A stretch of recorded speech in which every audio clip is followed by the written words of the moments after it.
girl and me know that our love will last forever.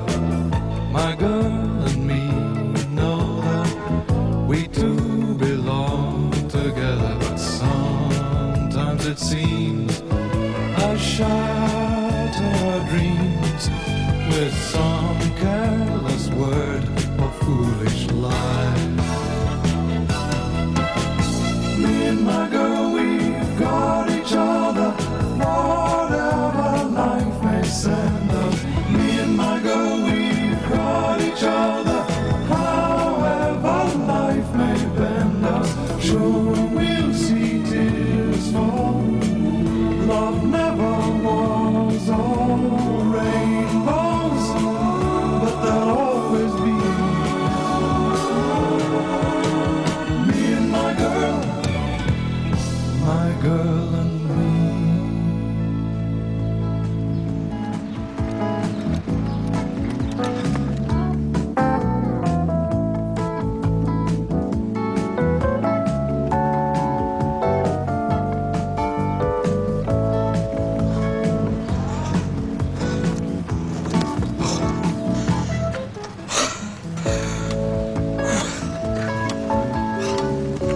Morning. Morning.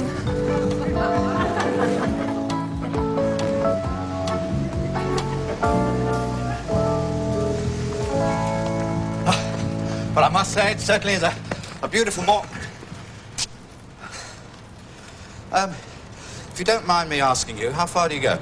What? Along with canal. My usual distance. Oh, I see. Well, you're certainly in fine shape for it, aren't you? I mean, you know, every inch the athlete's legs, athlete's foot. Sorry, when I say athlete's foot, I don't mean athlete's foot. I mean, what I mean is that sort of particular foot does look extremely athletic, as I'm sure the other one is as well, because, I mean, you know, sort of all good things sort of come in pairs, don't they? And you certainly have got a very, very healthy body. I wish I had one like that. Not the same shape, you understand, but funny looks in the dressing room, wouldn't it? Finished? I think so. I don't think I've ever heard a more blatant attempt at chatting anyone up. Well, it is early in the morning, isn't it? I mean, I could be far more devious after dark. I run as far as the zoo. The zoo. Too far for you? The last one there buys the peanuts?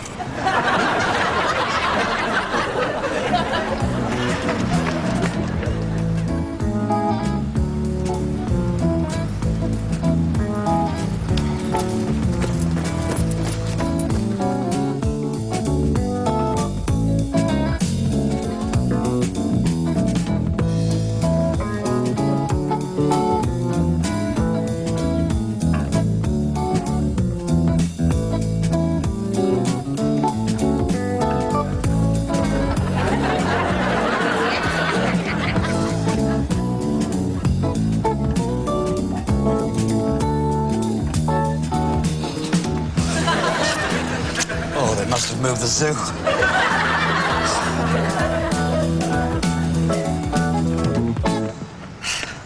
Where were you? Oh, sorry, yeah, I just stopped to help an old lady across the canal.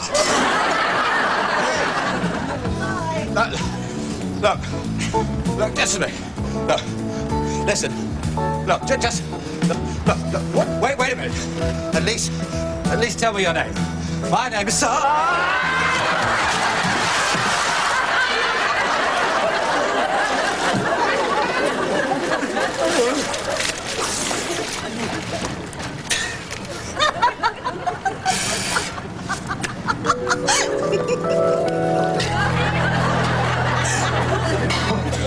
It's no use going on at me, Sam.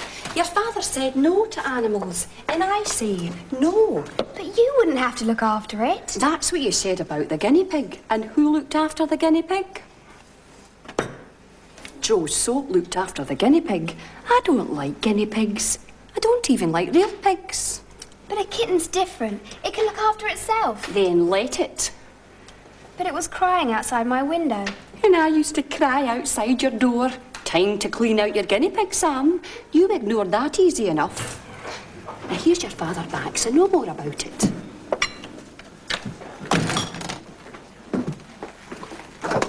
Had a good run, Mr. Harrop. Oh, my. Wow, Dad, you've worked up a sweat. It's not sweat. Oh, it ponds, whatever it is. It's canal number 5. I fell in. Would you mind getting out of the kitchen, Mr. Harrop? There are perishables in here. You think it smells bad? You have to taste it. I swallowed about a gallon of it. In that case, I'm phoning the doctor. No, Maddie. I'll be all right once I've dried up. Mr. Harrop, my father in Inverbagle had a prize bullock. An Inverbagle bullock. Exactly that. One day, it broke through the fence and drank canal water. Within 24 hours, that bullock, that big lusty bullock, was dead. Did? Dead. And all because my father wouldn't let me phone the vet. Well, actually, I don't want you phoning the vet either. Just have a nice hot bath and then some breakfast, thank you. Can I at least give you something to help you throw up? The usual ham and eggs will do nicely.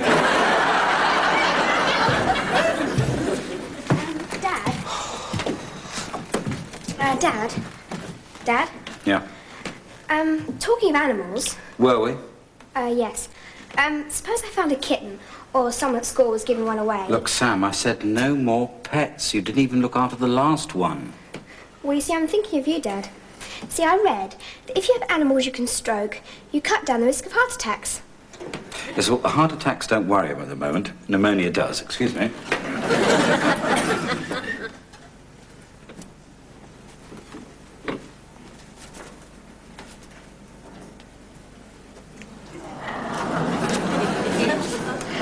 Have to keep quiet about you. If Dad finds out, he'll have kittens. Sorry I was so long in the tub, Maddie, but I suddenly felt a bit queasy. Then I'm glad I did what I did. What did you did? I phoned the doctor. You what? They said it was an emergency, so they're coming round. Maddie. I'm sorry, but I kept seeing that great dangling jaw and the glassy stare in my eye. I don't look that bad, do I? I was talking about the bullock. Well, I'm off before the doctor gets here. What about your breakfast? No, I suddenly don't feel very hungry. That could be a symptom. Yeah, and that could be the doctor. Right. I'm off, and you can give the excuses. Mr. Harrop, How did you know I lived here? it was on your medical card. What? Can I come in, or shall I examine you on the doorstep? You're the doctor? No, it's a pathetic ploy to get at your body. Come in, please. I have to apologise, Doctor. It's a false alarm. No, Maddie, please, it's okay, Maddie. Mr. Harrop's perfectly all right. Look, Maddie, isn't it time you got some up for school? Yes, of course. I'm sorry I wasted your time. He's as fit as a fiddle. Are you? Well, a sort of waterlogged fiddle, but I do tend to get this slight, only now and then. It's difficult to explain, really. I get this sort of slight, Twinge? Yes, I'd call it a twinge. Other people would call it severe spasm of agony. I've wasted enough of your time, so... Oh, I'd better examine you now I'm here. Well, if you insist, the bedroom's upstairs. Sorry. I went a bit weak there.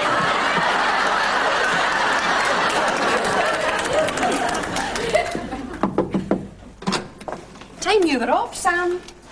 Oh, don't tell me you've got tummy trouble too. It sounds like you swallowed a cat. And how long have you had that? Since I let her in last night. Well, you can just let her out again. Oh, but Maddie, she can't look after herself. Feel how tiny she is. Don't give her to me. I want nothing to do with her. I've as much time for kittens as guinea pigs. Oh, it sounds like she's hungry. I know. I couldn't smuggle up the milk. I suppose I'll have to do it while you're at the school. I've got some fish scraps and milk and some liver. Oh, does that mean I can keep her? I never said that. Oh, but she's so little. So soft. Aye. And she's not the only one. Does that hurt? Does that hurt? What? That. Oh, yes. Just slightly. I must say, you're a great improvement on the last loony we had. He smelled of turps all day, and he had hands like frozen tree stumps. Whatever happened to him? My father retired.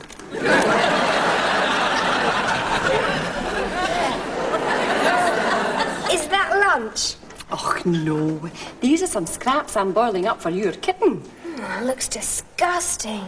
I'm not asking you to eat it. Oh, that fish has still got its eyes in it. Yeah. If the kitten complains, you can blindfold it.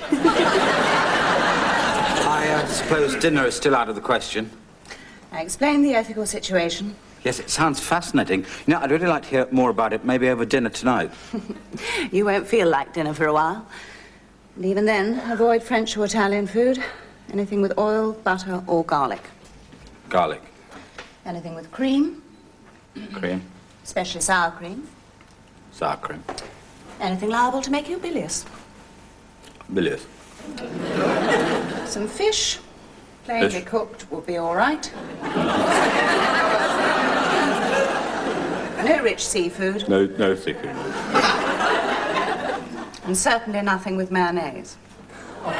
No met.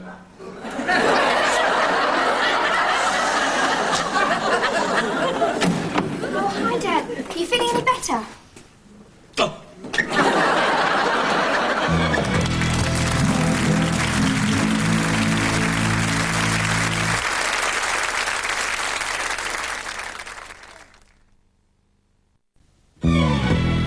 My girl and me.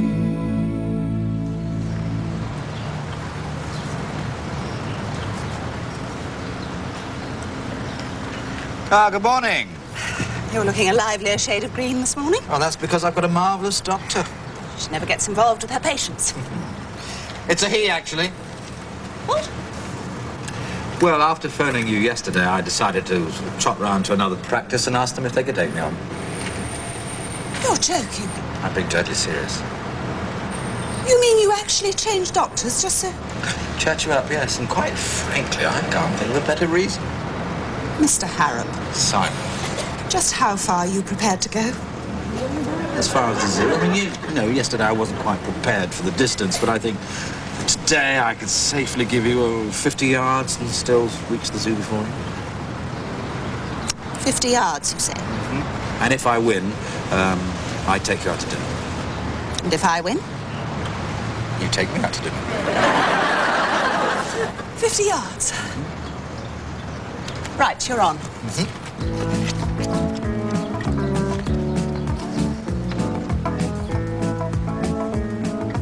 Ready? Steady! Go!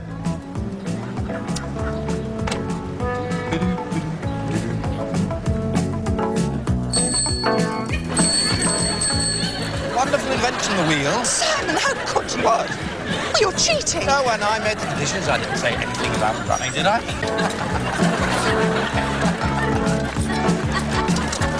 See you at the zoo!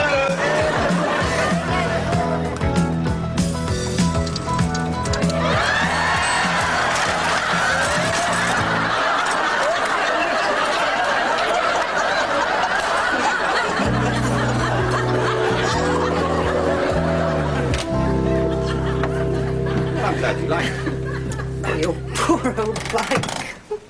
Yes, it's in a bit of a bad state, isn't it? I'd value your opinion, Doctor. Front wheel will have to go. Yes, well, don't tell the back wheel. They've been going around together for years.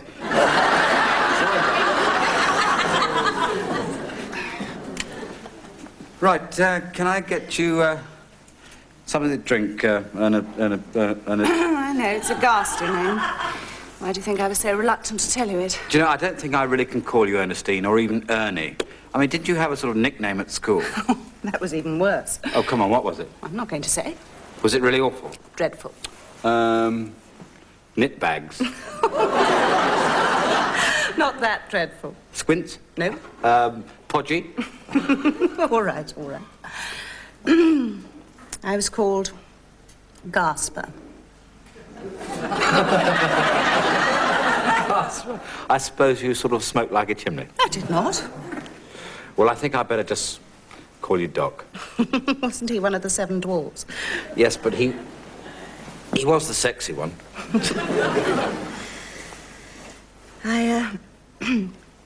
I don't think I'd better have that drink. No, I don't think I want to drink either. I can't stay long. No. But, you know, just long enough to have a little chat. Simon. Simon. What's up, Doc?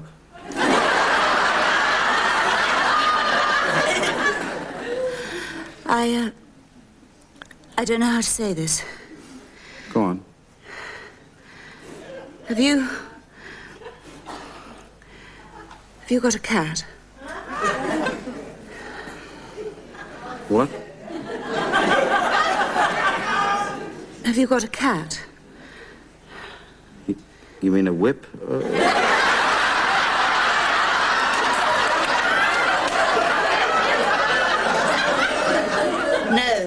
No, the animal. 4 legs and fur. No, I mean, we did have a guinea pig, but... That doesn't sound like a guinea pig. No, it doesn't, does it?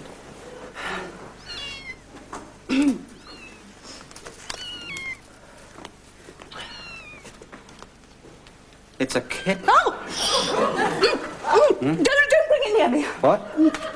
Simon, I have to go. What? Now you know why they call me Gasper. What, you mean you don't like cat fur? Thank you for a lovely evening. No, but wait a minute, it's not mine, I'll get rid of it. Another time, Simon, perhaps, when I've got my breath back.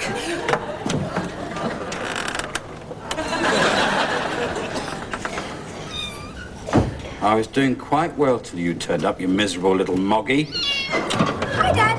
What are you doing up this late? Dad, a kitten for me? What? Oh, wait a minute.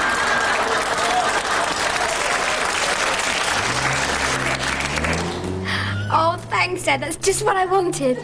Sam, are you trying to tell me you have never seen that kitten before? Never. In that case, it doesn't belong to you. It must have come on from the streets. What are you doing? Looks perfectly well looked after. It'll find its own way home. Dad, you can't. Goodbye. Home, boy! It's a girl. And it is home. I thought as much. Get in there.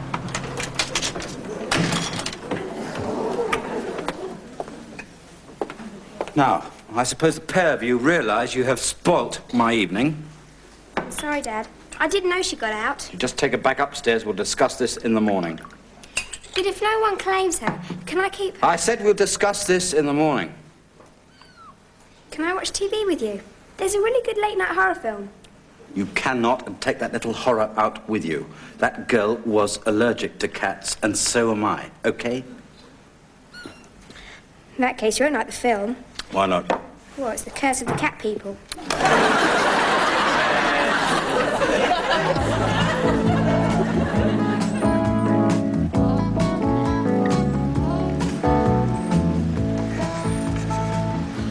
Well, morning, Gasper.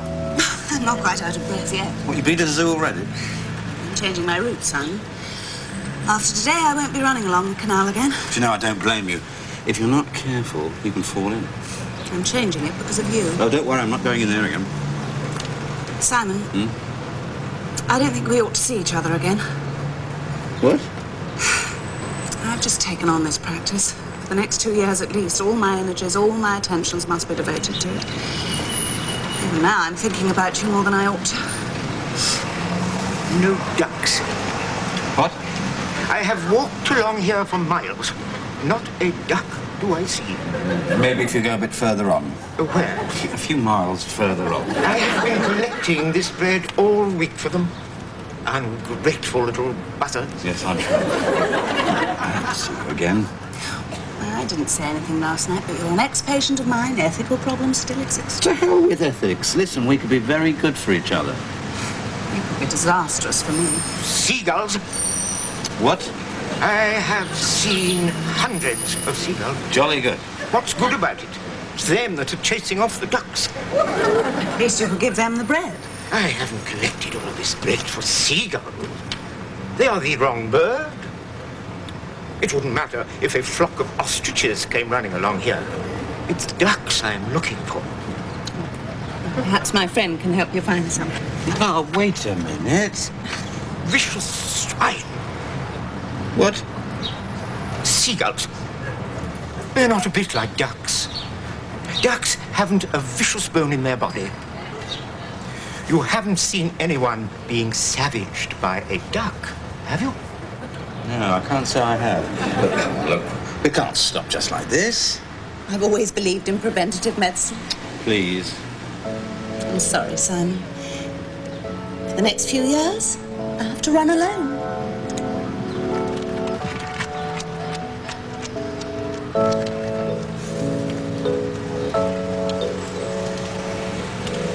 She is very nice. Yes, she is. You ought to run after her. No, there'd be no point. Why not? Wrong bird.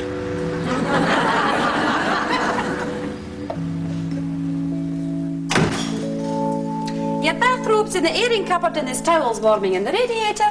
It's all right, Maddie. I didn't fall in this morning. That's a welcome change. No. Listen, Sam. You know I don't like you keeping things from me, but if you still want that kitten, well... It's too late, Dad. Someone saw Maddie's notice in the newsagent's window. A wee boy and his mother, they were awful happy to get her back. They shouldn't have lost her in the first place. Oh, now, come on, Sam. You can't always help losing something. Well, not if you really love it. Even then. That kitten was all I ever wanted. Yes, I know the feeling, but sometimes it can be dangerous to want something too much, you know. I mean, it's a terrible letdown if they don't want you. So you've just got to keep saying to yourself, no matter how improbable it may seem, there are other fish in the sea. And there's even more fish in the fridge and a big bag of kitty litter we haven't used. Well, maybe we'd better get a kitten to go with it, I don't know. Simon, will you please get in as early as possible? I am going to have a little tantrum. I've had another note from Liz. What is it this time? It is not remotely funny. The only part she's suitable for is the invisible woman. Oh, dear. Well, I tell you what. What is it? If Liz gets the audition she's gone for today, we can send the kitty litter as a first night present. Why? Well, you'll never guess what she's auditioning for today. Cats. Oh, don't be silly. Puss in Boots.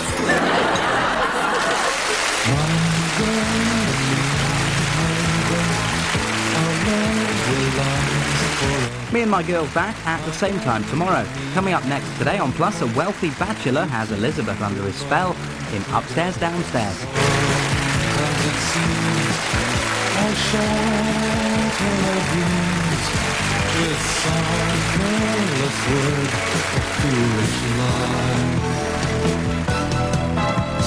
Me and my girl, we've got each other. Whatever life may send us. Me and my girl, we've got each other.